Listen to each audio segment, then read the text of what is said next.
कल्पना कीजिए एक ऐसे युद्ध की जिसने भारत का इतिहास बदल दिया, लेकिन हमारी किताबों ने उसे भुला दिया।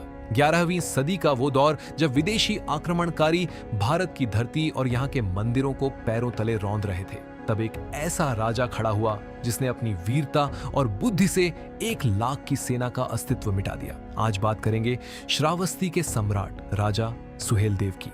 ये कहानी शुरू होती है खूंखार सालार मसूद से, जो सोमनाथ मंदिर को लूटने वाले महमूद गजनवी का भांजा था। मसूद का लक्ष्य सिर्फ जमीन जीतना नहीं, बल्कि भारत की संस्कृति और धर्म को जड़ से मिटाना था। उसकी विशाल सेना जहां से गुजरती, पीछे सिर्फ राख और तबाही बचती थी। पूरे उत्तर भारत में डर का माहौल था, क्योंकि कोई भी राजा मसूद की बर्बरता के सामने टिक नहीं पा रहा था। लेकिन जब मसूद बहराइच की तरफ बढ़ा तो उसका सामना एक चट्टान से हुआ। राजा सुहेलदेव जानते थे कि बिखरी हुई ताकत विदेशी सेना का मुकाबला नहीं कर सकती। उन्होंने वो किया जो उस समय असंभव था। उन्होंने 21 स्थानीय राजाओं और अलग अलग जनजातियों को एक धर्म ध्वज के नीचे इकट्ठा किया। सुहेलदेव ने सिखाया कि जब जड़ें एक होती हैं तो तूफान भी रास्ता बदल लेते हैं।